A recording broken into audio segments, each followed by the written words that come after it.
തേടാത്തവൻ തിന്മയാതെ മായ്ക്കുന്നവൻ പാപമെല്ലാം ക്ഷമിക്കുന്നവൻ പുതുജീവനിൽ പകരുന്നവൻ പാപമെല്ലാം ക്ഷമിക്കുന്നവൻ പുതുജീവനിൽ പകരുന്നവൻ യേശു യേശു അവനാരിലും വലിയവൻ യേശു യേശു അവനാരിലും മതിയായവൻ യേശു യേശു അവനാരിലും വലിയവൻ യേശു യേശു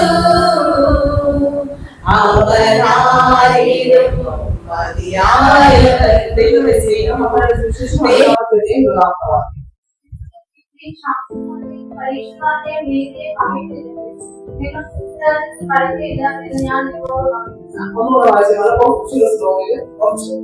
നിങ്ങളുടെ നീതി ശാന്തിമാരുടെയും പരീക്ഷമാരുടെയും നീതിയെ അറിയുന്നില്ല എങ്കിൽ നിങ്ങൾ സ്വർഗ്ഗരാജ്യത്തിൽ കടക്കുകയില്ല എന്ന് ഞാൻ നിങ്ങളോട് പറഞ്ഞു.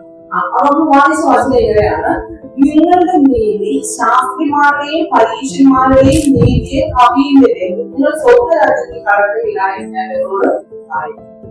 ഇത് എത്ര പേർക്ക് ഈ വാക്ക് നല്ല പരിചയമാണ്? ഒത്തിരി പ്രാവശ്യം കേട്ടിട്ടുള്ള വചനം.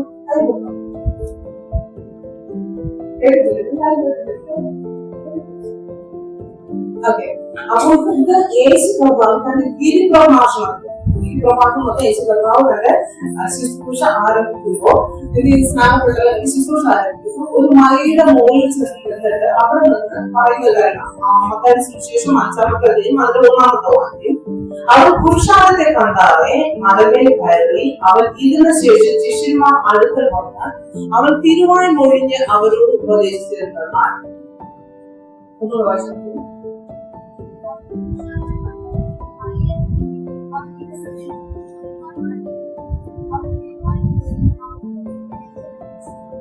അവിടെ പറഞ്ഞ യേശു കർത്താവ് ഇത് ആരോടാണ് പറഞ്ഞത്?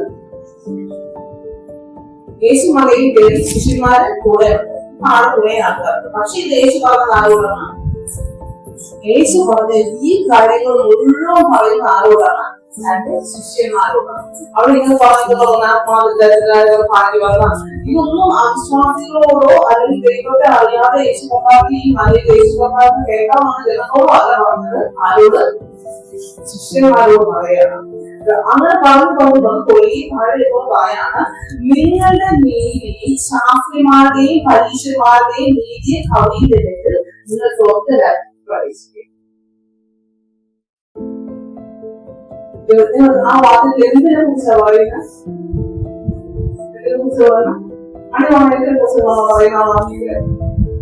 ഒന്നുകൂടെ ഞാൻ വായിക്കാം: നിങ്ങളുടെ നീതി ശാസ്ത്രിമാരുടെയും പരീക്ഷന്മാരുടെയും നീതിയെ കവിയുന്നില്ലെങ്കിൽ നിങ്ങൾ സ്വർഗ്ഗരാജ്യത്തിൽ കടക്കില്ല. എന്തിനെ കുറിച്ച് പറയുന്നത്? നീതിയെ കുറിച്ചാണ് പറയുന്നത്.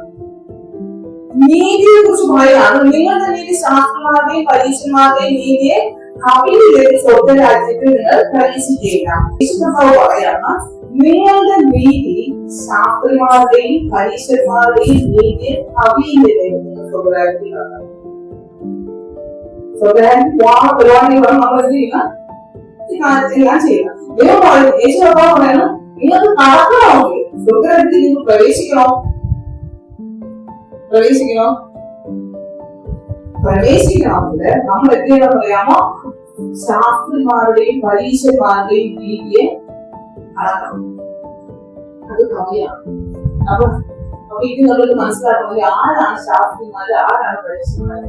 ആരാണ് ശാസ്ത്രിമാര്? ബൈബിളിൽ പറഞ്ഞിരിക്കുന്ന ശാസ്ത്രിമാര് പരീക്ഷന്മാരും ആരാണ്? ദൈവവചനത്തെ പഠിപ്പിക്കുന്നത് എങ്ങനെ പറയാം? ദൈവം മോശ മുഖാന്തരം ഇസ്രായേൽ ജനത്തിന് കൊടുത്ത ന്യായപ്രമാണം. അല്ലെങ്കിൽ അതിന് തോറാന്ന് പറയും. മനസ്സിലായോ? ദൈവം മോശയിലൂടെയാണ് ഇത് ആർക്ക് കൊടുക്കുന്നത്? ഇസ്രായേൽ ജനത്തിന് കൊടുക്കുന്നത്. എന്താ കൊടുക്കുന്നത്? ന്യായപ്രമാണം. വേദത്തോളം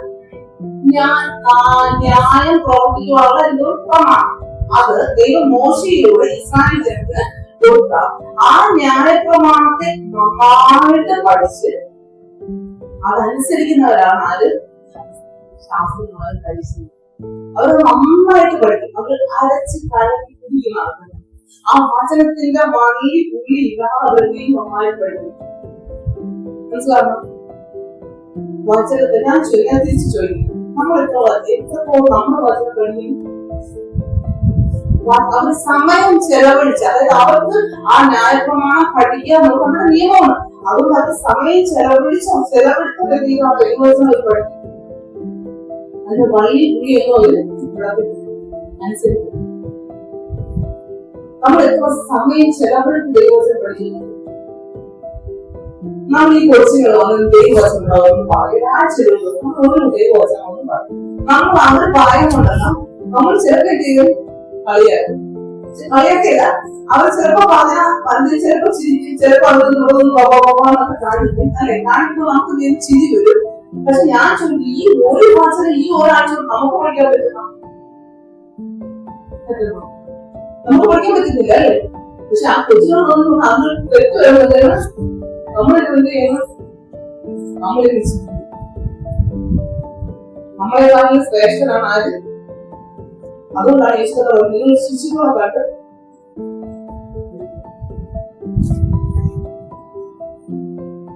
ഓരോ അവർക്ക് അവരെന്തെന്നറിയാമോ?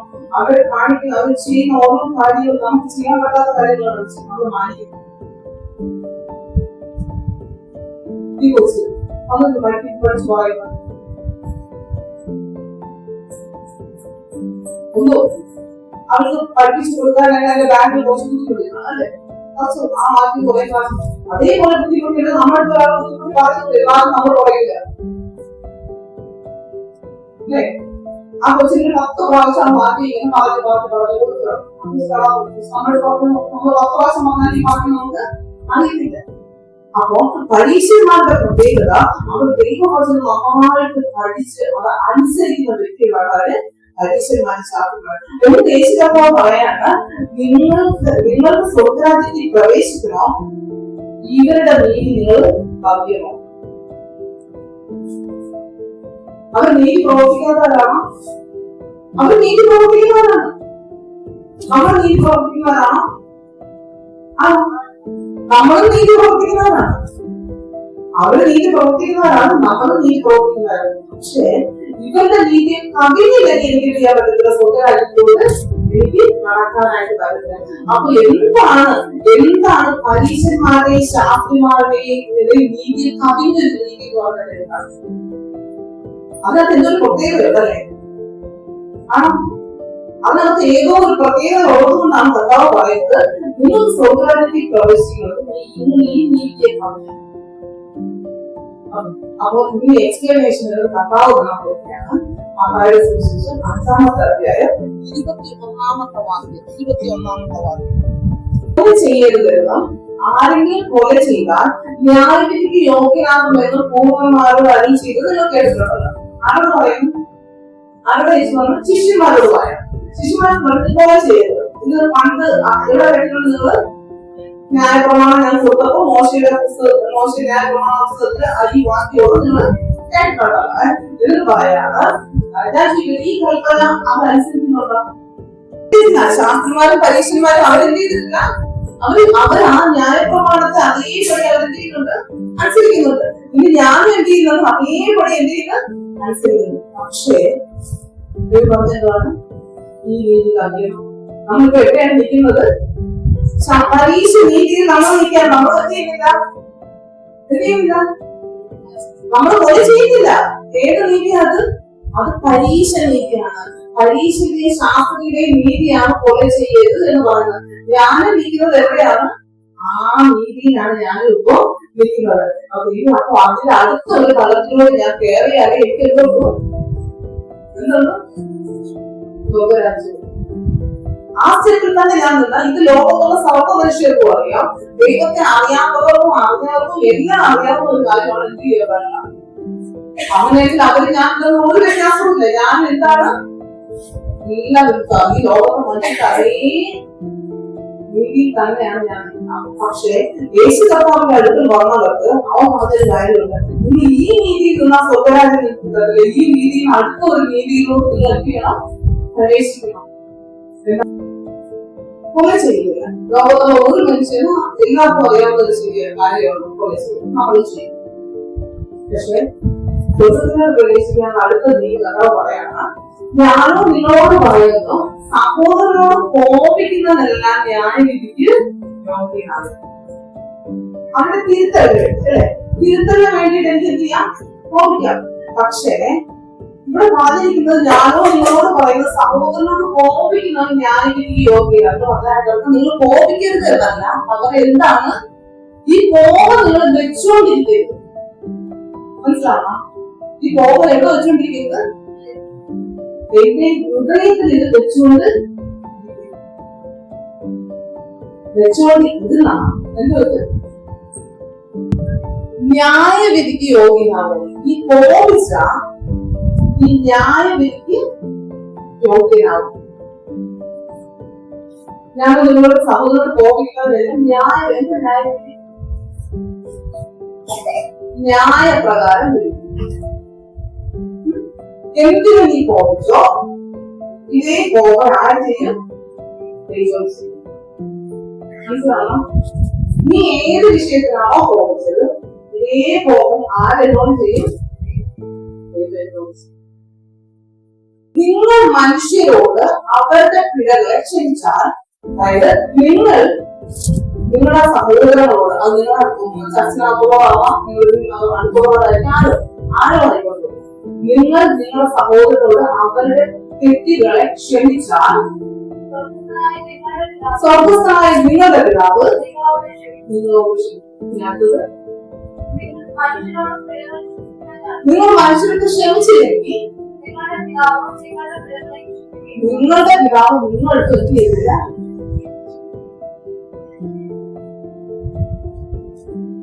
എന്ത് പറയാമോ? യഥാർത്ഥത്തിൽ നമ്മുടെ ജീവിതത്തിലുള്ള ഈ ക്ഷമിക്കില്ല എന്ന് കർത്താവ് പറയുമ്പോ അതിനൊരു റിസൾട്ട് ഉണ്ട്. എന്റെ കർത്താവ് എന്നിട്ട് ക്ഷമിച്ചില്ല എന്ന് പറയുമ്പോൾ അതിനകത്ത് റിസൾട്ട് ഉണ്ട്. ആ റിസൾട്ട് പലപ്പോഴും നമ്മുടെ ജീവിതത്തിൽ വെളിപ്പെടുത്തും. പറയാം, ഞാൻ എന്റെ മോള് അല്ലെങ്കിൽ മോൾ തെറ്റ് ചെയ്തു, ആ തെറ്റിന് ഞാൻ ക്ഷമിച്ചില്ല. ക്ഷമിക്കാതിരിക്കുമ്പോൾ ഞാൻ അതിനകത്ത് എന്ത് ചെയ്യും?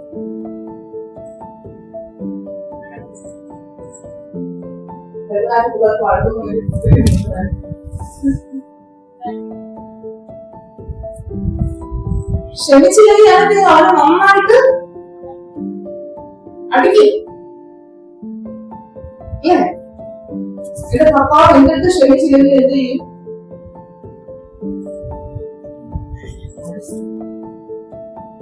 അതുകൊണ്ടാണ് അപ്പൻ ശാസിക്കാത്ത മകൻ ശിക്ഷിക്കാത്ത മകൻ. അപ്പൊ പലപ്പോഴും ഈ അടി നമുക്ക് കിട്ടുമ്പോഴാണ് നമുക്ക് എന്ത് ചെയ്യുന്നറിയാമോ? പലപ്പോഴും ഓർമ്മ ക്ഷമിക്കണം. ആ ഈ അടി കിട്ടുമ്പോ പലർക്കും ഓർമ്മ വൈകാരിക്കും വിദ്വേഷം എല്ലാം ഞാൻ എന്റെ മനസ്സിൽ കൊണ്ടുവന്ന് മാറുമ്പോഴാണ്. ഈ അടി കിട്ടുമ്പോ ഞാൻ എന്തോ മനസ്സിലാക്കും, പ്രാർത്ഥിച്ചൊക്കെ നോക്കി മനസ്സിലില്ല, ശരിയാവുന്നില്ല. അപ്പൊ എങ്ങനെയും നമ്മൾ നേരെ ദൈവത്തിനടുത്തോട് ചെന്നിട്ട് നമ്മൾ വാങ്ങിക്കണം, ഈ തെറ്റ് എനിക്ക് സംഭവിച്ചു എന്ന് പറഞ്ഞ് നമ്മൾ എന്ത് ചെയ്യും? നേരവും പ്രാപിക്കാനായിട്ട്. അപ്പോ ക്ഷമിക്കുക എന്നുള്ളത് എന്താണ്? നമ്മൾ എത്രത്തോളം ക്ഷമിക്കുമോ അതനുസരിച്ച് മാത്രമേ ദൈവം നമ്മളോട് ക്ഷമിക്കത്തുള്ളൂ. ഇനി ആ വാക്യങ്ങളോട് വായിച്ച് ഞാനും നിങ്ങളോട് പറയുന്ന സഹോദരന് കോപിക്കുന്നവരെല്ലാം ന്യായവിധിക്ക് യോഗ്യനാകും. അല്ലെ, ന്യായവിധി ദൈവം നമ്മളെ ന്യായവിധിക്ക് എങ്ങനെ ഞാൻ എങ്ങനെ ചെയ്തോ അതേ രീതിയിൽ തന്നെ ദൈവം എന്നോട് ന്യായവിധിക്കും. ഓക്കെ, അടുത്ത എഫീസിയർ 4:26 വെച്ച് എഫീസിയർ 4:26.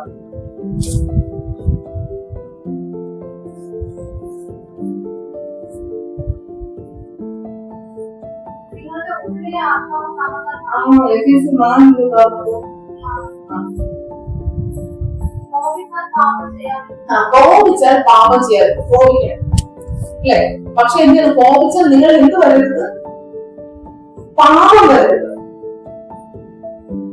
കോപം വരുമ്പോൾ നമ്മൾ ആദ്യം ചെയ്യും, നമ്മളല്ല കോപം വരുമ്പോൾ ചിലത് ചെയ്യും. നിങ്ങൾ കോപിച്ചാൽ വരുന്ന പാപം എന്ന് പറഞ്ഞാൽ ചീത്ത അല്ലെ. ഈ ഭാഗത്ത് നമ്മൾ ദൈവത്തെ വന്നു സ്തുതിക്കുകയും ചെയ്യും, അതേ ഭാഗത്ത് എന്ത് ചെയ്യും? ചീത്ത വിളിക്കുകയും ചെയ്യും. ദൈവം കോപിച്ചാൽ നിങ്ങൾ എന്ത് ചെയ്യരുത്? പാപം ചെയ്യരുത്. അടുത്തത് അതിന് കോപം നിങ്ങൾക്ക് വരാം, പക്ഷെ അതിന് ഒരു ലിമിറ്റ് ഉണ്ട്. ഏതുവരെ നിങ്ങൾ വിധിക്കാവോ? നീ കിടന്നുറങ്ങുന്നതിന് മുമ്പ് എന്ത് ചെയ്യണം? നിരക്ക് കുറവ് ചെയ്യണം. മനസ്സിലാക്കണം? കോപം വരാം, പക്ഷെ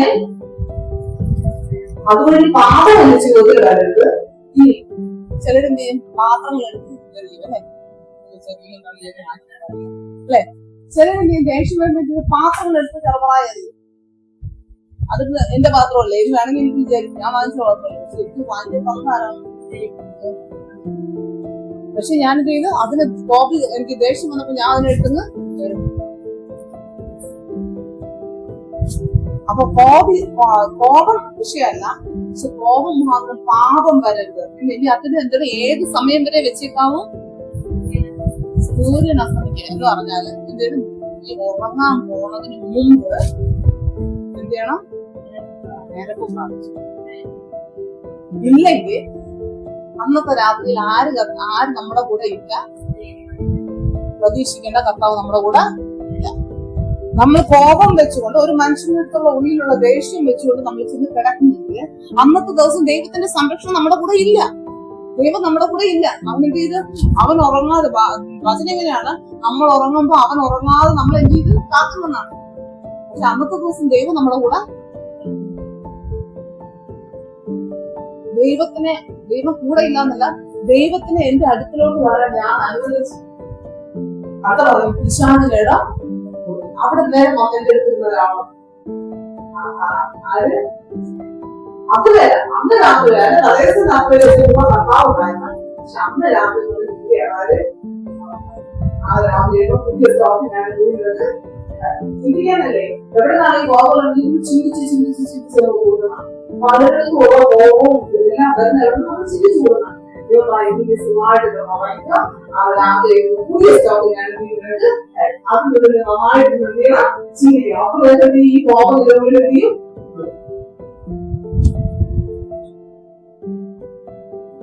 എന്ത് ചെയ്യണം? ഉറങ്ങാൻ പോണേ നോക്കി എന്ത് ചെയ്യണം? ആ വ്യക്തിയുമായിട്ട് നിരപ്പ്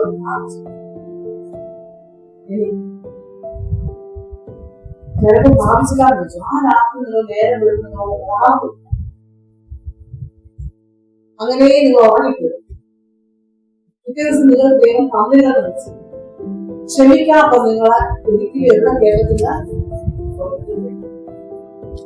സ്വർഗം ദൈവത്തിന്റെ സിംഹാസനം, അവർ ഭൂമിയിലെ പാപങ്ങളായിരുന്നു ദൈവം എത്ര മേഖലയിൽ അറിയുമോ? പാപിയായ മനുഷ്യന് വേണ്ടി ലോകത്തിലോട്ട് അയച്ചു. പാപിയുടെ പാപം ക്ഷമിച്ച ദൈവത്തിന് ഇരിക്കുന്നോട് സ്വർഗം. അവരോട് ക്ഷമിക്കാത്ത എനിക്ക് നിങ്ങൾക്ക് എന്തില്ല പ്രവേശനം. മനസ്സിലാവും? അപ്പോ ഞാനോ നിങ്ങളോട് സഹോദരനോട് കോപിക്കുന്നവരെല്ലാം ന്യായവിധിക്ക് യോഗ്യനാകുന്നു. അപ്പൊ അതിൽ നമുക്ക് മനസ്സിലാക്കേണ്ട ഒരു കാര്യം, ഞാൻ എന്ത് ചെയ്യണം? ക്ഷമിക്കണം. എങ്ങനെ ക്ഷമിക്കണം? എങ്ങനെയാണ് നമ്മൾ ക്ഷമിക്കേണ്ടത്? ക്ഷമിച്ച് നമ്മൾ ഭയങ്കര ക്രിസ്ത്യാനികളെ പോലെ കള്ളം പറയുന്ന വേറെ ഒരു വ്യക്തികളും ഇതില്ല. നമ്മളാണ് ഏറ്റവും നല്ല ആക്ട് ചെയ്യാനായിട്ട്. നമ്മൾ ക്ഷമിച്ചല്ലോ. ക്ഷമിച്ചെങ്കിൽ അതിന്റെ തെളിവ് എവിടെ? ക്ഷമിച്ച് നിങ്ങൾ ഇപ്പൊ നമ്മൾ ചിലപ്പോ ചില വ്യക്തികൾ ഒന്നും മിണ്ടുന്നില്ല. ശരി, ക്ഷമിച്ചെന്ന് പറയുന്ന ആ വ്യക്തിയുടെ സ്നേഹപൂർവ്വം പെരുമാറി കാണിക്കും. ക്ഷമിച്ചതിന്റെ തെളിവുണ്ട്. കർത്താവ് ക്ഷമിച്ചെന്ന് പറഞ്ഞാൽ കർത്താവ് അതിന് തെളിവ് തന്ന് ജീവനെ കൊടുക്കേണ്ടി ചെയ്ത് കാണിച്ചു. പാപനെ ക്ഷമിച്ചു, പാപത്തിന് ജീവനെ കൊടുത്തിട്ട് എഫീസിയർ 4:31 വായിച്ചു. എല്ലാ കയ്പും കോപവും ക്രോധവും ഉദ്ധാരവും ദോഷവും സകല ദുഃഖവുമായി നിങ്ങളെ വിട്ട് ഒഴിഞ്ഞു പോകും. ഓക്കെ, അസുഖം ആ വാക്യം വായിച്ചേ.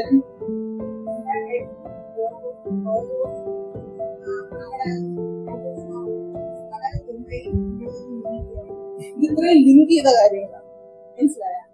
ഇത്രയും പറഞ്ഞ കാര്യങ്ങൾ എന്ത് ചെയ്യുന്നത്, എന്തിനെ യോജിച്ച് ചങ്ങല പോലെ കിടക്കുന്ന കാര്യങ്ങളാണ്. എന്തൊക്കെയാണ്? ആദ്യം ഉണ്ടായത് ഉള്ളിലൊരു എന്തുണ്ടായി? രണ്ടാമത് എന്തായി? കോപമായിരുന്നു. അടുത്ത എന്തായി? അതിന്റെ കൂടുതൽ ഭാവത്തിലോട്ട് പിന്നീട് കടന്നു. അടുത്തത്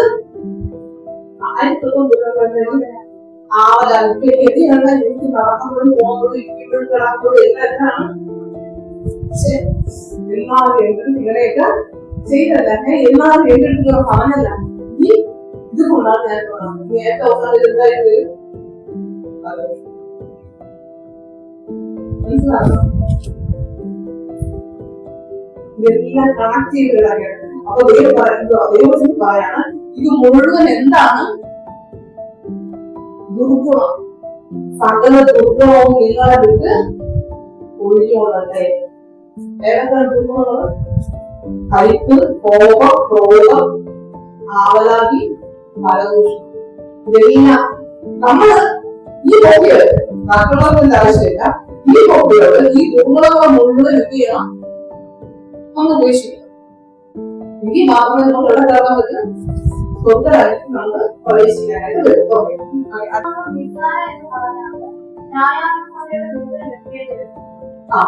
അവിടെ അടുത്ത് പറഞ്ഞ സഹോദരൻ. അപ്പൊ ആദ്യത്തെ കാര്യം എന്താണ്? ഹൃദയപൂർവ്വം ഞാൻ ക്ഷമിച്ചാൽ മാത്രമേ ഇവിടെ കയറാൻ പറ്റൂ. എനിക്ക് സ്വർഗ രാജ്യത്തിൽ പ്രവേശിക്കുന്നത് ഞാൻ ഹൃദയപൂർവ്വം ക്ഷമിക്കണം. അടുത്ത പറഞ്ഞ സഹോദരനോട് നിസ്സാര എന്ന് പറഞ്ഞാലും ന്യായാധിപ സഭയോട് എന്ന് പറഞ്ഞ സഹോദരൻ നിസ്സാരനായിട്ട് കാണുന്നത്. സഹോദരനെ ഒരു വിലയും ഇല്ലാത്തതായിട്ട് കാണുന്നത്. ഞാനാണ് ആ വാക്കുകളോടൊന്നും എനിക്കെന്തില്ല, ഒരു വിലയില്ല എന്ന് നിങ്ങൾ കാണുന്നുണ്ടോ? എന്റെ സഹോദര വർഗത്തെ ഞാൻ മാനിക്കുന്നു.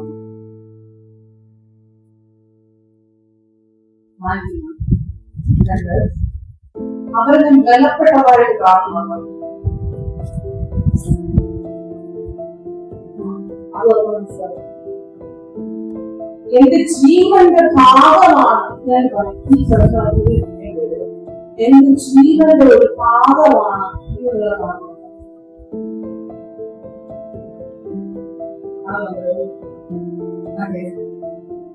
എനിക്ക്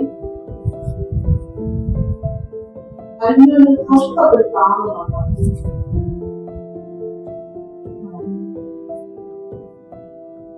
ഞാൻ സഹോദരനെ വിലപ്പെട്ടതായിട്ട് നിസ്സാരം കാണുന്നില്ല.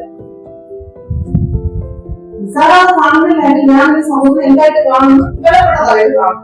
വിലപ്പെട്ടതായിട്ട് കാണുന്നെങ്കിൽ എന്റെ സഹോദരങ്ങളിൽ ഒരാൾ കഷ്ടം അനുഭവിച്ചാൽ ഞാൻ അതിനെ എന്താണ്? എനിക്ക് വിലപ്പെട്ടതാണെങ്കിൽ ഞാൻ അതിനെ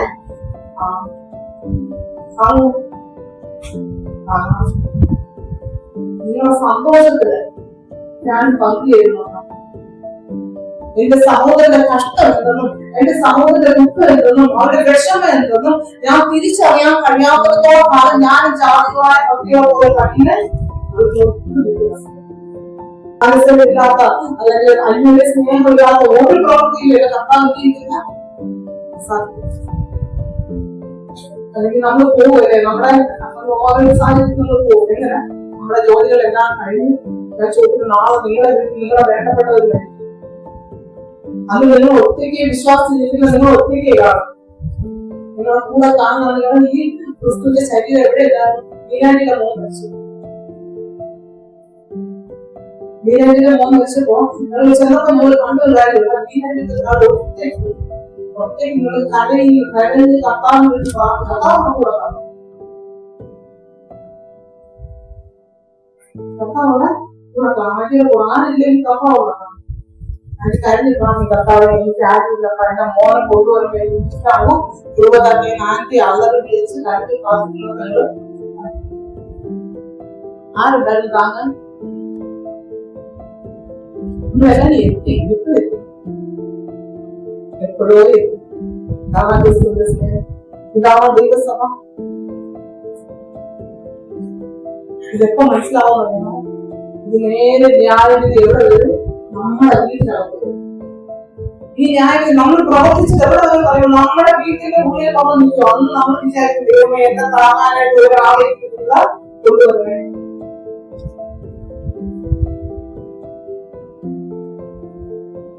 കർത്താവ് പറയുന്നില്ല, കർത്താവ് പറഞ്ഞത് വാക്കുമാണ്. എന്നെ ഇത് പഠിപ്പിക്കണം, എന്റെ ജീവിതത്തിന്റെ അനുഭവത്തിലൂടെ അല്ലാതെ എന്റെ ദൈവത്തിന് പഠിപ്പിക്കാൻ. കാരണം വേറെ ആര് പറഞ്ഞാലും ഞാൻ കേൾക്കില്ല, കേൾക്കത്തില്ല. മനുഷ്യൻ പറഞ്ഞു പോകാൻ നമ്മൾ പെട്ടെന്നൊന്നും കേൾക്കത്തില്ല. അതുകൊണ്ട് ദൈവം പഠിപ്പിക്കുന്ന എങ്ങനെയാണോ അവനാണ്. അവൻ കുറെ നാളിലാവില്ലേ, ചെറുതായിട്ട് വളർന്നു വരുന്ന കൊച്ചുങ്ങൾ നമ്മൾ കുറെ നാളിലാവും. അവരൊന്നൊരു പ്രായം ഒരു ഇതെല്ലാം കഴിഞ്ഞ് കഴിഞ്ഞാൽ പിന്നെ നമ്മൾ എന്ത് ചെയ്യും? അടി പോകുന്നുണ്ട്. 10-15 വർഷം ലാഭിച്ചു മതി. നീ കത്താമതി അറിയാമോ? ഇതുപോലെ നമ്മളെ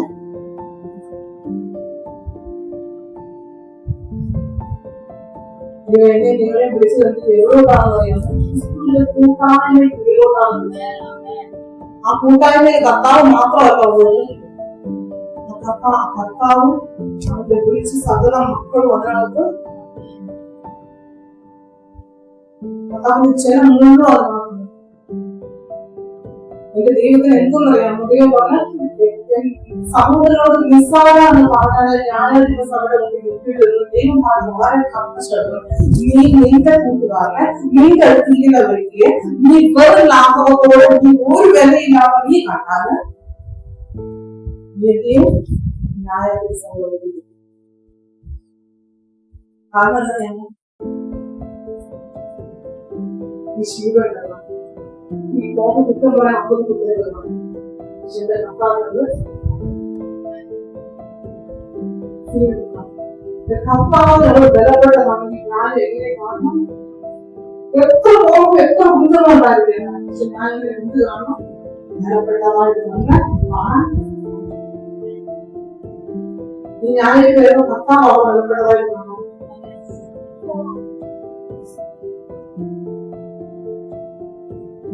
വളരെ ശ്രദ്ധയോടും ഈ ദിവസങ്ങളിൽ വേണ്ടി നമ്മളെ വിളിച്ച് വിളിയില്ല. ചുമ്മാ എങ്ങനെയെങ്കിലും ഒന്ന് ക്രിസ്തീയ നയിച്ചിട്ട് പോകാനായിട്ടല്ല. നമുക്ക് അടുക്കള വരുമ്പോഴത്തേക്കും പറഞ്ഞിരിക്കുന്നതാണ് അവരുടെ ന്യായം അനുസരിച്ച്, അവന്റെ നീതി അനുസരിച്ച് പ്രവർത്തിക്കാനായിട്ട് നമ്മൾ എന്ത് ചെയ്യണം? തയ്യാറാവണം. ഓക്കെ, അടുത്തൊരു വാക്യം വായിച്ചു. 1:12-21.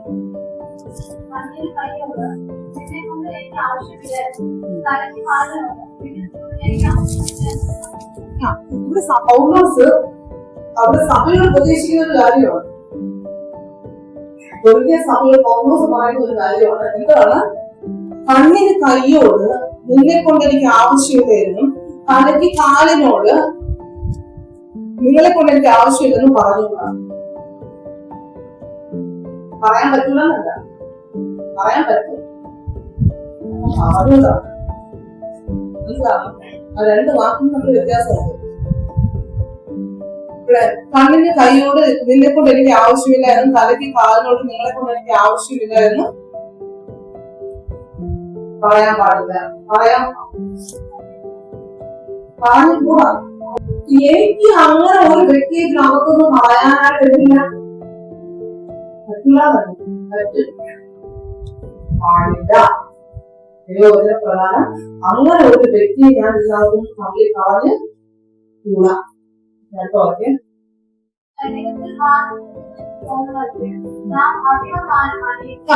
നമ്മുടെ ശരീരത്തിൽ മാനം പോലെ അവയവങ്ങൾ നമ്മൾ എന്ത് ചെയ്യും? അധികം മാനം കൊടുത്ത് അവിടെ അധികം ഡ്രസ്സുകൾ നമ്മൾ ചെയ്യും, പുറത്ത് കാണാതെ നമ്മൾ ചെയ്യും. അതിന് ഏറ്റവും കൂടുതൽ മാനം നമ്മൾ കൊടുക്കും. അതുപോലെ ആര് മാനം കുറഞ്ഞതെന്ന് നിങ്ങൾക്ക് തോന്നി, അല്ലെങ്കിൽ എനിക്ക് നിങ്ങൾക്ക് തോന്നി ഇതിനകത്തുള്ളതിനെ നമ്മൾ എങ്ങനെ കാണാം? അധികം മാനം കൊടുക്കണം. ശരീരത്തിന്റെ കാര്യം പോലെ നമുക്ക് മനസ്സിലാവും. മാക്സിമം. പക്ഷെ അകത്തുള്ള ഓരോ വ്യക്തിയും നമ്മൾ എങ്ങനെ കാണണം? മാനം കുറഞ്ഞതൊന്നും നമുക്ക് തോന്നുന്നെങ്കിൽ നമ്മൾ എന്ത് ചെയ്യണം? അതിനധികം മാനം നമ്മള് കൊടുക്കണം. അടുത്തത് പറഞ്ഞ പറ്റി അധികം അഴകും നമ്മെ അഴകുള്ള അവയവങ്ങൾക്ക് അത് ആവശ്യം അളവുള്ള അവയവങ്ങൾക്ക് അത് ആവശ്യമില്ല. ഇന്ന് നമ്മൾ എന്ത് ചെയ്ത അളവുള്ള നമ്മൾ പിടിച്ചിട്ട് ചെയ്യും. അളവുള്ള നമ്മുടെ ആത്മീയ സൗന്ദര്യത്തിന് ഞാൻ പറയുന്നത് നമ്മൾ അളവുള്ളതിന് തന്നെ എപ്പോഴും അവൈലബിൾ ആയിരുന്ന ആൾക്കാരാണ് നമ്മൾ എന്ത് ചെയ്യുക? അയ്യോ മാനം കൊടുത്തി എല്ലാം ചെയ്യും. അതിന് പിന്നെ ആവശ്യം ഇല്ല. അതിന്റെ കെയറിന്റെ ആവശ്യമില്ല. അത് അതിന്റെ കൂടെ അത്രയും നിന്നോളും. പക്ഷെ കെയറിന് ആവശ്യം ആർക്കാണ്? ഏതിനാണ്? ബലഹീനവും മാനം കുറഞ്ഞും നമുക്ക് തോന്നുന്നതിലുമാണ് എന്ത് ഏറ്റവും കൂടുതൽ കെയറിങ് ആവശ്യം. അടുത്ത വാക്യം. ശരീരത്തിൽ ഭിന്നത വരാതെ അവയവങ്ങൾ അങ്ങനെ ഒരുപോലെ കരുതലിനായി ദൈവം കുറവുള്ളതിനെ അർത്ഥമായി ശരീരത്തെ 25 ആദ്യം മാത്രമല്ല ശരീരത്തിൽ ഭിന്നത വരുത്താതെ വരാതെ അവയവങ്ങൾ അന്യോന്യം ഒരുപോലെ കരുതേണ്ടത്. അതായത് നമ്മൾ സഭ എന്ന് പറയുന്നത് എന്താണ്? ക്രിസ്തുവിന്റെ ശരീരമാണ്. ഈ ശരീരത്തിൽ എന്ത് പാടില്ല? ഭിന്നത പാടില്ല. ഭിന്നത നമ്മൾ ഉണ്ടാക്കാറുണ്ടോ? നമ്മൾ അറിഞ്ഞുകൊണ്ട് ഉണ്ടാക്കാറില്ല. നമ്മൾ അറിഞ്ഞുകൊണ്ട് ഭിന്നത ഉണ്ടാക്കാറില്ല. പക്ഷെ ഭിന്നത വരുന്നത് എപ്പോഴെന്നറിയാമോ? കുറവുകൊണ്ടാണ് ഭിന്നത വരുന്നത്. അല്ലേ? കുറവുകൾ വന്നാണ് ഭിന്നത വരുന്നത്. നമ്മൾ ഈ കുറവിന് എന്ത് ചെയ്യണമെന്ന് അറിയാമോ? നമ്മളാണ് ശരീരത്തിൽ ഭിന്നത വരാതെ അവയവം അന്യോന്യം ഒരുപോലെ എത്തിയണം. അന്യോന്യം ഒരേപോലെ നമ്മൾ ചെയ്യണം. ഭിന്നത വരാൻ പാടില്ല. അതുകൊണ്ട് ഞാൻ ഇപ്പൊ ഇത്രയും പറഞ്ഞു വന്നത് ഞാൻ എന്റെ സഹോദരനെ നിസ്സാരനായിട്ട് കാണാനായിട്ട് പാടില്ല. എന്റെ സഹോദരൻ അത് എത്ര കുറവാണ്. എന്റെ ദൈവം വിലപ്പെട്ടതായിട്ട് ആ വ്യക്തിയെ കാണുന്നത് ഞാനും അതിന് ചെയ്യണം. വിലപ്പെട്ടതായിട്ട് ആദ്യത്തെ എന്തായാലും പറഞ്ഞത് ആദ്യത്തെ കാര്യം എന്തായാലും പറഞ്ഞത് കോപിക്കരുത്. അത് ഞാൻ പറയുന്നത് നമ്മൾ ഹൃദയപൂർവ്വം സഹോദരനോട് എന്ത് ചെയ്യണം? ക്ഷമിക്കണം. എങ്ങനെ ക്ഷമിക്കണം? സ്വർഗത്തിൽ പ്രവേശിക്കാനായിട്ടാണ്. അതിന് ഈ ശാസ്ത്രന്മാരുടെയും പരീക്ഷന്മാരുടെയും നീതിയെ കവിയുന്ന ഒരു നീതി എന്നാണ് ഞാൻ അവർ ക്ഷമിക്കണോ? അവർ കൊല ചെയ്യുന്നില്ല. പക്ഷെ ഞാൻ എന്ത് ചെയ്യണം പറയാമോ? കൊല ചെയ്യുന്ന ആ പ്രവൃത്തിയിൽ മാത്രം നിൽക്കാതെ അതിന്റെ അടുത്തുള്ള ഒരു ഭാവമോ അതിനകത്തോട് ഇറങ്ങി എന്ത് ചെയ്യണം? ഞാൻ എന്റെ സഹോദരന്മാരുടെ ഹൃദയപൂർവ്വം എന്ത് ചെയ്യണം? ക്ഷമിക്കണം. എനിക്ക് എന്റെ സ്വർഗരാജ്യത്തിൽ പ്രവേശിക്കാൻ പറ്റും. ഞാൻ എന്റെ സഹോദരനോടെങ്കിൽ അവനെ നിസ്സാരനായി കാണാതെ അവൻ എനിക്ക് വിലപ്പെട്ടതാണ്. ദൈവമേ ഈ വ്യക്തി നിനക്ക് വിലപ്പെട്ടതാണെങ്കിൽ ആ വ്യക്തി എനിക്ക് വിലപ്പെട്ടതാണ്. അവൻ എത്ര ബോധങ്ങളുണ്ടെങ്കിൽ ആ വ്യക്തി എനിക്ക് വിലപ്പെട്ടതാണ്. കാരണം എന്താ പറയുക? കർത്താവ് എന്തെങ്കിലും കർത്താവ് എന്റെ സകല ബോധനെയും ക്ഷമിച്ചിട്ടാണ് ഇത് ക്ഷമിച്ചത്. അങ്ങനെയെങ്കിൽ ഞാൻ എന്റെ രണ്ട് സഹോദരന്റെ വ്യക്തികളെ കുറവുകളെ ക്ഷമിച്ച് അവനെ എനിക്ക് ബലപ്പെട്ടതായിട്ട് ഞാൻ അടുത്തത്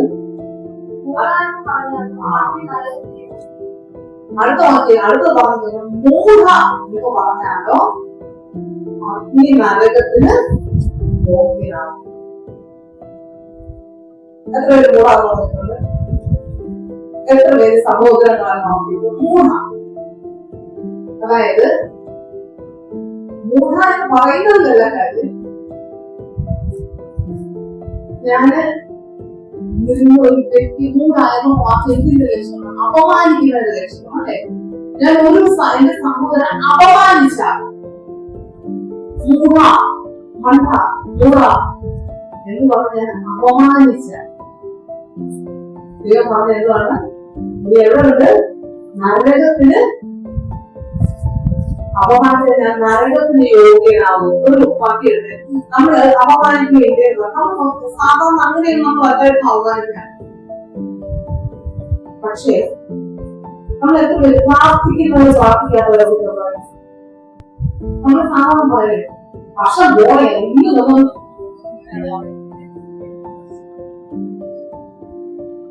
നമ്മൾക്ക് പറയും ഇതുപോലെ ബൈബിളിൽ പറഞ്ഞ ഉദാഹരണം കർത്താവ് ഇങ്ങനെ അല്ലെങ്കിൽ പറഞ്ഞ ഉദാഹരണം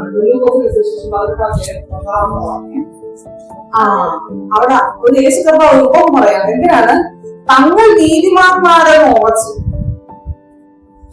നമ്മുടെ വിചാരം എന്താണ്? ഞാൻ ആരാണ്?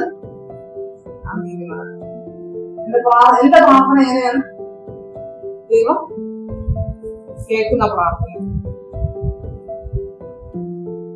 ഞാൻ എന്തുമാത്രം വചനങ്ങളാണെന്ന് അറിയാം അതിനകത്തിട്ട് പ്രാർത്ഥിക്കുന്നു. എത്ര ഗൗരവമുള്ള കാര്യങ്ങൾ മനസ്സിലാക്കിയാണെന്ന് അറിയാമോ പറയുന്നത്. അപ്പൊ പറയാണ്, തങ്ങൾ നീതിമാന്മാർ എന്ന് ഉറച്ച് മറ്റുള്ളവരെ ധിക്കരിക്കുന്ന ചിലരെ കുറിച്ച് അവരുടെ ഉപമ പറഞ്ഞത് എന്തെന്നാൽ, രണ്ടുപേരും പ്രാർത്ഥിക്കാനായിട്ട് ദൈവാലയത്തിൽ ഒരുത്തൻ ദൈവവചനം അരച്ചിട്ട് അടക്കി പിടിച്ച വേറൊരുത്തൻ പാവികളിൽ ഏറ്റവും പാവം. അതായത് ഒരു മനുഷ്യന് ഇഷ്ടപ്പെടാത്ത ആൾക്കാരാണ് ചുങ്കക്കാരൻ, ടാക്സ് പിടിക്കുന്ന ആൾക്കാർ. അവർ പണ്ട് വീടുകളിൽ പോയി അധികം അതുകൊണ്ട് ആളുകൾക്ക് ആർക്കൊണ്ടിരിക്കില്ല. ആളുകൾക്ക് കണ്ടുകൂടാ ദൈവത്തിന് മുമ്പ് ഇവർ അന്യായമാണ് ചെയ്യുന്നത്. അപ്പൊ ദൈവവും ചെയ്യുന്നു ഇവർക്കുന്ന ഒരു കാര്യം ചുങ്കക്കാരൻ, വ്യക്തികളാണ് ചുങ്കക്കാരൻ. ഇവർ രണ്ടുപേരുമാണ് ഇവിടെ പോയത് ദൈവാലയത്തിന് പ്രാർത്ഥിക്കാനായിട്ട് വരും. ഒരാള് പരീശൻ, ദൈവമായിട്ട് നല്ല ബന്ധമുള്ള ആള്, വേറൊരാള് ചുങ്കക്കാരൻ. പോയി പരീക്ഷ നിന്നോണ്ട് എങ്ങോട്ട് പ്രാർത്ഥിക്കുക? പരീക്ഷ നിന്നോണ്ട് എങ്ങോട്ടാണ് പ്രാർത്ഥിക്കുന്നത്? അതായത് അവൻ ദൈവമെന്ന്, അവൻ ആരെയാണോ ദൈവമെന്ന് അവൻ കണ്ടത് അവനോടാണ് അവൻ പ്രാർത്ഥിക്കുന്നത്. എങ്ങോട്ട്? താൻ വലിയവരെന്ന് കണ്ടിട്ട് തന്നോട്ട് തന്നെ നോക്കി. നമ്മൾ ഞാൻ ചെയ്യുന്നത് പലപ്പോഴും നമ്മുടെ ആരാധന ഇങ്ങനെയാണ്. ഇതിന്റെ ഇടയിലൊന്നും പറഞ്ഞതല്ലേ, നമ്മൾ ദൈവസ്ഥലത്തിൽ ആരാധിക്കാൻ പറ്റും. നമ്മൾ ഇങ്ങോട്ട് നോക്കിയാണ് ആരാധിക്കുന്നത്, ഇങ്ങോട്ട് നോക്കിയാണ് ആരാധിക്കുന്നത്. എങ്ങനെ? എന്റെ രാഷ്ട്രം, എന്റെ ദുഃഖം, എന്റെ പാട്ടിനി, എന്റെ വിവരണം, എന്റെ പശു, എന്റെ കട, എന്റെ മക്കള്. ഞാൻ പറഞ്ഞ എന്റെ മാത്രമല്ല, നിങ്ങളോട് കൂട്ടിയതല്ല. നമ്മൾ ഇങ്ങോട്ട് നോക്കി ആരാധിക്കും. നമ്മൾ എന്നുള്ള വാക്ക് വിടാതെ നമുക്ക് എന്തില്ല, മനസ്സില്ല. ഇവിടെ തിരിച്ചിട്ട് ഇങ്ങോട്ട് നമ്മൾ ചിരിച്ചോണ്ടാണ് കർത്താവേ എന്നെ ഇതുവരെ നോക്കിയില്ലേ, എന്റെ പശു ഇല്ലാത്ത സ്ഥലത്ത് ഇത്രയും പശുവിനെ എനിക്ക് തന്നില്ലേ, ഇന്നും പോയ പശുവിനുണ്ട് കരയിൽ, ഇന്ന് പശു പറയുന്നല്ലോ. അതല്ലെങ്കിൽ ഇന്നും പണ്ട് എനിക്ക് ഒരു പശുവിന്റെ പുറകെ പോലും ഓടാൻ ആരോഗ്യമില്ലായിരുന്നു. ഇന്ന് എനിക്ക് എത്ര പശു ഉണ്ടായിട്ട് 6 പശുവിന്റെ ബാക്കിലാണ് ഞാൻ എങ്ങനെ ഓടുന്ന ഇതിലേക്ക് കൊണ്ടുപോകും. നമ്മള്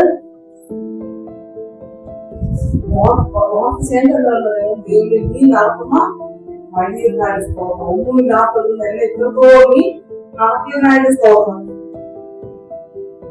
നമ്മൾ ഇന്നത്തെ പട്ടിണി ഓർത്തല്ല ദൈവത്തെ ആരാധിക്കേണ്ടത്, പട്ടിണി ഓർത്ത് കരയുന്നതല്ല ആരാധന. ഇന്ന് എന്റെ വീട്ടില് ഒന്നുമില്ല, ഉപ്പും മുളകും ഒന്നുമില്ല എന്ന് പറഞ്ഞ് ഇങ്ങനെ കരനോട് തന്നെ നോക്കി കരയുന്നതല്ല ആരാധന. ദൈവവചനത്തിനോട് നോക്ക്, എവിടെ ആരും പട്ടിണി കിടന്നില്ലേ. എന്റെ ദൈവം സകലത്തിന്റെ മധ്യത്തിൽ എന്നെ പോഷിക്കാനായിട്ട് മതിയായവനാണ്. അവന്റെ വാക്കുകളെ ഓർത്ത് അവൻ എന്നെ ഏകനായിട്ട് വിടത്തില്ല. ഡെയിലി അവനെ പോഷിപ്പിച്ച ദൈവമാണ്. അവൻ എന്നെ എന്തെയും പോഷിപ്പിക്കും. സങ്കടവും കരച്ചിലും മതി. അത് മോളോട്ട് നോക്കിയിട്ട് നീ ആയോ, നീ എന്ത് നിന്റെ ചരിത്രം ഇത് ഓർത്ത് നമ്മൾ ദൈവത്തെ ഇവ വന്ന് പ്രാർത്ഥിക്കുന്ന എങ്ങനെയെന്നറിയാമോ? അവരുടെ കുറേ നീതി പ്രവർത്തികളെല്ലാം നോക്കാം, അതിനോട് നല്ല നോക്കി ദൈവത്തെ എന്തിട്ട് ദൈവത്തോട് പ്രാർത്ഥിക്കുക. എന്താണ്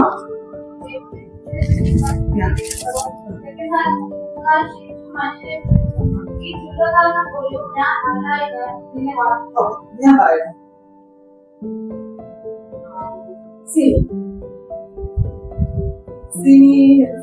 വലിയൊരു തെറ്റ് ചെയ്താണ്. ഞാൻ സിനിയുടെ അടുത്ത് വന്നിട്ട് ഞാൻ ഭാവി തിരിച്ചു പോയിക്കാര് തിരിച്ചു പോയിക്കാര് വ്യഭിചാരികള് അങ്ങനെയുള്ള ആൾക്കാരെ പോലെയോ ഈ സിനിമ പോയാലായിട്ട് വരുന്നത്. ഞാൻ ഒന്നും പ്രാർത്ഥിക്കാം. ഇത് കേൾക്കുന്ന സിനിയുടെ എനിക്ക് ദൈവത്തോടൊപ്പം എനിക്ക് നിന്നോടൊപ്പം നടക്കണം എന്ന് പറഞ്ഞാണ് നമ്മൾ വാങ്ങിയത്. എന്ത് ചെയ്യണം? സ്നേഹിക്കാവുന്ന സ്നേഹിക്കും. എത്ര പേര് ആരോടെങ്കിലും പിണങ്ങിയിരിക്കും, ആരും ചിലപ്പോ ആർക്കും കാണും പിണങ്ങിയിരിക്കുന്നത്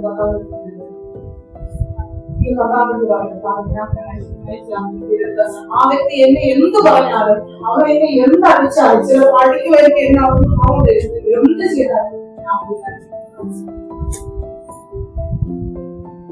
കാരണം ഈ എടുക്കുന്ന സ്റ്റെപ്പ് നമ്മുടെ ജീവിതത്തിൽ ആരോഗ്യത്തിൽ കാണാം. പല നമ്മുടെ ശരീരത്തിലെ പല രോഗങ്ങളുടെയും കാരണം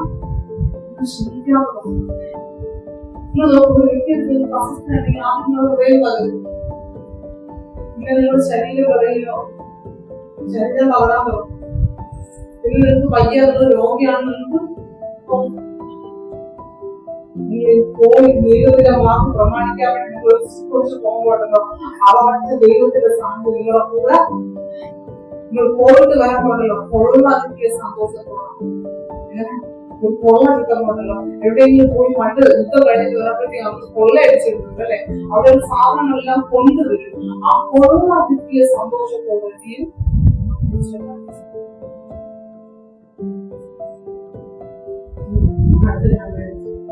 എത്ര പേര് ചടങ്ങിനെ വേണ്ടി സംസാരിക്കുന്നു. കഴിഞ്ഞിരിക്കാതെ പക്ഷെ കത്താൻ പാടില്ല. അതുകൊണ്ട് ഞാനത് ചടങ്ങിന് വേണ്ടി ഞാനൊന്ന് ഇന്നുണ്ട് നിങ്ങളുടെ വാർഡ് എന്നുള്ള ആ വ്യക്തി ആ വ്യക്തി ഞാൻ എനിക്ക് ആ കുറവ് ഞാൻ ക്ഷമിക്കുന്നു. നിങ്ങൾ നിങ്ങളുടെ വാക്കുകൾ പല പ്രാവശ്യം പറയുമ്പോൾ നിങ്ങൾ ക്ഷമിക്കുന്നു. ആ വ്യക്തിക്ക് വേണ്ടി സ്നേഹിക്കുന്നു. നമ്മൾ ബസ്സേ പറയുന്നു ആ വ്യക്തിക്ക് വേണ്ടി ഇറങ്ങി ചെയ്തു കൊണ്ട് സ്നേഹം വളരെ സന്തോഷം.